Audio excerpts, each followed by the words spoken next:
What's up, y'all? You're watching Union Minded. I'm your host, Eric, and today we're going to talk about what inspires. What inspires me, what I hope inspires you. Before we dive into that, don't forget to hit the like button, hit the subscribe button, ring the notification bell, drop some comments, and share these videos. We have got to increase the sphere of influence. We are doing a good job. We just got to keep it going. So I'm looking for your support to help us keep pushing and growing that union-minded awareness and class consciousness so that we can change the game. What inspires? Well, for me, right now, the labor movement is very inspiring. The Boilermakers just voted down the tentative agreement that the Biden team put together with the railroads.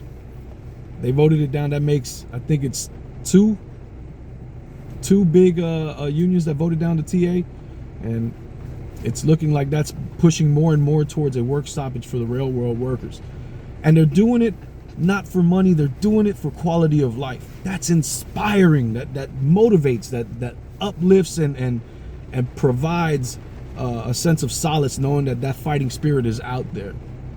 You look at the University of California Systems college professionals that are on strike right now, represented by UAW. Inspiring to have the courage to say, no, we're going to stop working in order to improve our quality of life and our wages, because our wages have been insufficient. Understand something: as a worker, you have been robbed since 1970 to the tune of $50 trillion by the owners. Robbed in wages. Your productivity has skyrocketed, your wages has flatlined and actually went down, and they robbed us all. And it's because we didn't have the class solidarity to stand together and say, you're not going to do this. No way, Jose. We're going to elect the right people to stop you. We're going to put in the laws in place and advocate for the right things, to put chokeholds on your greed and what you're trying to do. But now it's inspiring because workers, this is like, I always wondered what it would be like to be at the very beginning of the labor movement, when things were wild in the streets and protests were hardcore, and it was, the picket lines were intense, and the Pinkertons were brutal, and they still are. There's still very, very, very bad things that happen. But I always wonder what it would be like to be in that era. You know, you always wonder, what would I have done if I lived in that era when all these atrocities were going on? Well, you had child labor back then, you got child labor now. You've had bad issues back then, and they're rearing their ugly heads, or maybe they never went away and it just didn't get reported. But we're realizing that these same atrocious conditions are happening, and what we are witness to now is a labor movement revival and a re-emergence of the spirit of solidarity and the fierce pushback that labor can provide. And we're also witnessing the amount of power that collectivism within workers actually wields.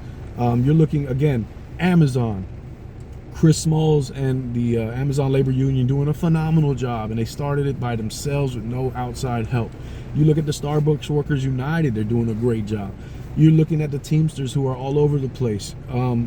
There is inspiration all around for the labor movement, and so it's inspiring. I try to inspire my guys at work by leading by example and trying to be the best that I can be. And so my ask to all of you journeymen out there is to inspire your apprentices, to inspire the helpers, to inspire the CEs and the CWs, to inspire the workers around you, to get motivated to be the best craftsmen that we can be. Because if we're not installing the very best product, if we're not making sure everything is level and plumb, and we're up to code on all of our installations, and our straps are facing the same way, and our couplings are all lined up, if we're not putting in for the details, then nothing separates us from the non-union. Nothing makes our work stand out from the non-union sector.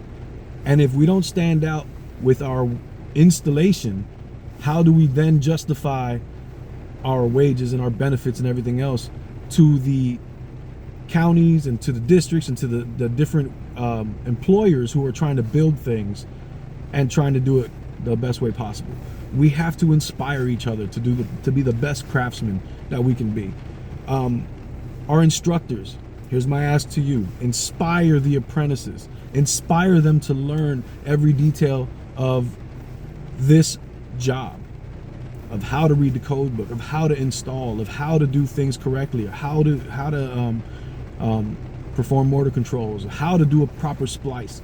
Inspire them to care about the details, because the details are what matters the most.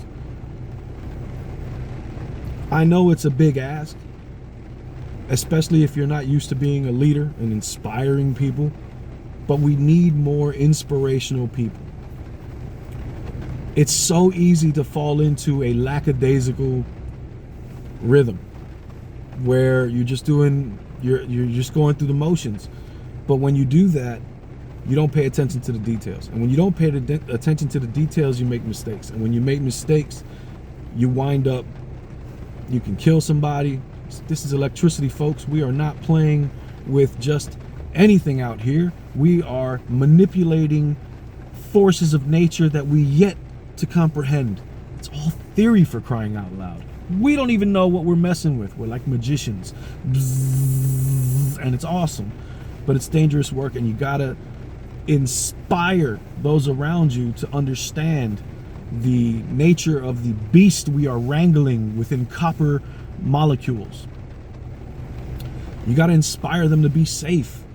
You have to treat safety as the number one issue for any installation. For when you even walk on the job site, you have to be thinking safety conscious. You have to look at where you're placing your boots. Where am I stepping? Where's the landmine that I could possibly fall into and hurt my leg and cost myself the ability to provide for my family? Because we do not have funds set up to continue your salary. When you get hurt on the job, your salary is going to take a big hit, a big reduction. And so we have to protect ourselves out there on the job, and we have to walk with safety consciousness at the forefront. I want y'all to inspire each other, man. I mean, how do we build a grand labor movement together? We inspire each other. And so this is my hope, is that you get inspired to be an inspiration to someone else, because we need it. We need way more of it, especially here. You know what I'm talking about. Anyway, my name's Eric. I hope you found this video inspirational. Get out there, man. Let's change the world together. Idealistic, sure, but the more people that we have agreeing that this idealistic dream is worthy, the more possible it is, and the closer it is to our grasp. The fight's not left and right, it's up and down. It's going to take solidarity to win always. Each one teach one, get out there and reach one. And there can be no union without you and I front and center. Let's get it. Peace.